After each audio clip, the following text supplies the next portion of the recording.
KFC chicken बनाने वाली बहू की बहन बनी सौतन।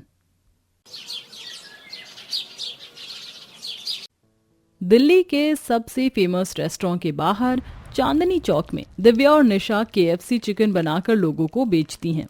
आ जाओ केएफसी की दुकान खुल गई है। आ जाओ रोड साइड केएफसी की दुकान, केएफसी से सस्ते दामों पर केएफसी चिकन खाइए और मस्त हो जाइए। दिव्या इस तरह आवाज लगाकर लोगों को अपनी तरफ आकर्षित करती है। निशा दीदी, केएफसी का चिकन तैयार हो गया है ना? हाँ बिल्कुल तैयार हो गया। तू चिंता मत कर, जैसे ही कस्टमर आएंगे मैं केएफसी का चिकन जल्दी जल्दी तैयार करके लोगों को देती जाऊंगी। तभी वहां पर एक अर्जुन नाम का लड़का आता है। इंस्टाग्राम पर उन दोनों बहनों को देखकर वो उनसे कहता है, क्या आप दोनों ही वही दोनों बहनें हो जो इंस्टाग्राम पर बहुत ज्यादा फेमस हो चुकी हैं केएफसी चिकन के चलते? हाँ, आपने बिल्कुल सही पहचाना, हम वही दोनों बहनें हैं। और खास तौर पर मैं बहुत अच्छा केएफसी का चिकन बनाती हूँ। मेरी वीडियो बना सकते हो आप, और मैं आपको ये भी बताऊंगी कि हमारे यहाँ केएफसी का चिकन कैसे बनाया जाता है। दिव्या की बात सुनकर अर्जुन उसे शूट करना शुरू कर देता है और बेचारी निशा चुपचाप दुकान पर खड़ी होकर केएफसी का चिकन बनाती रहती है। उनकी दुकान के चलते लोगों ने केएफसी जाना बंद कर दिया था, क्योंकि वो बहुत अच्छा चिकन बनाती थी। वहीं केएफसी में बैठा हुआ एक लड़का उन दोनों बहनों को देख रहा होता है। रोजाना देखता हूँ इस केएफसी से ज्यादा तो उन दोनों बहनों की केएफसी ठेले के पास भीड़ ज्यादा होती है। आखिर में दोनों ऐसा क्या बनाती हैं? मुझे देखना चाहिए। रुद्राक्ष को अलग अलग जगह का चिकन खाना बहुत पसंद था और केएफसी का चिकन वह रोजाना खाता था। यही देखना वह उनके दुकान पर जाता है और उनसे केएफसी चिकन मांगता है। चिकन खाते ही रुद्राक्ष हर जगह का चिकन भूल जाता है। अरे वाह, ये तो सच में बहुत ही कमाल का है। क्या बात है, तुम दोनों बहनें तो बहुत अच्छा काम कर रही हो।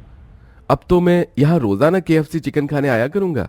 रुद्राक्ष एक अच्छे परिवार का था, अच्छा खासा कमाता था। अब वह रोजाना उन दोनों बहनों के पास केएफसी चिकन खाने आता है, खुद भी खाता है और लोगों को भी खिलाता है। उसके पास पैसे की बिल्कुल भी कमी नहीं थी। यह देखकर दोनों बहनें उसे मन ही मन पसंद करने लगी थी। कितना अच्छा लड़का है। आजकल ऐसे लड़के कहाँ मिलते हैं जो खुद भी खाता है और गरीब लोगों को भी खिलाता है। काश ऐसे लड़के से मेरी शादी हो जाए। कितना हैंडसम लड़का है और अमीर भी है।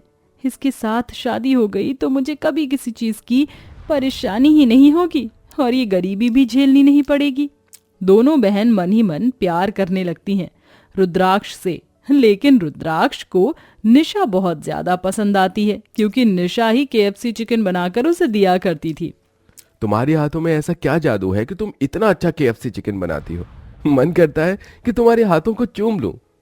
निशा ये सुनकर शर्मा जाती है। उस दिन दिव्या सामान लेने बाहर गई हुई थी। इसी के चलते रुद्राक्ष अपने दिल की बात निशा से कह देता है।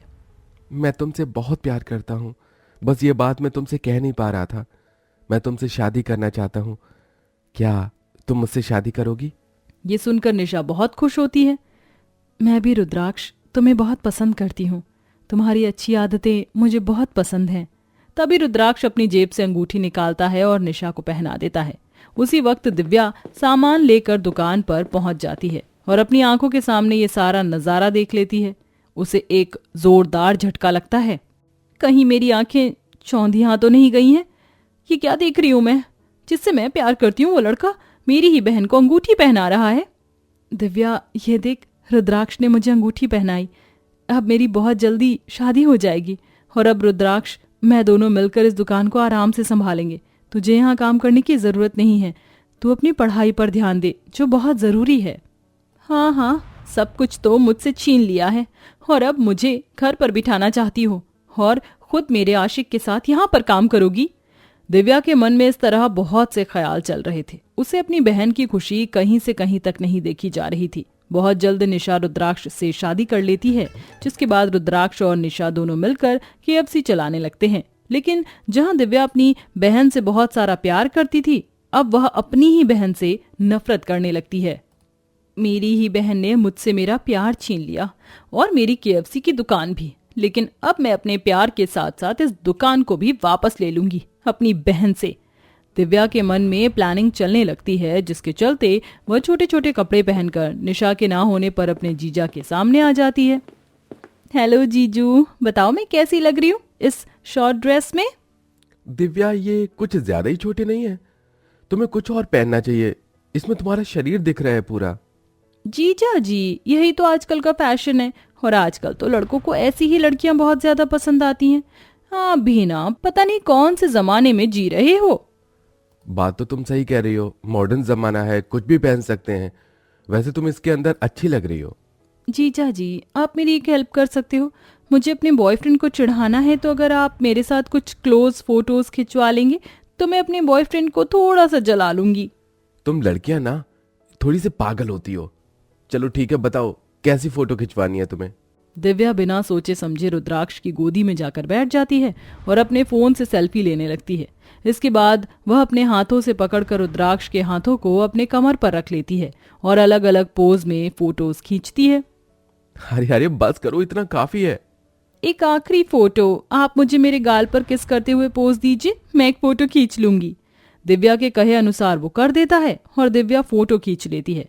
इसके बाद दिव्या उसके पास से उठ खड़ी होती है और उससे कहती है, इतने प्रूफ काफी हैं ये दिखाने के लिए कि मेरा और आपका अफेयर चल रहा है।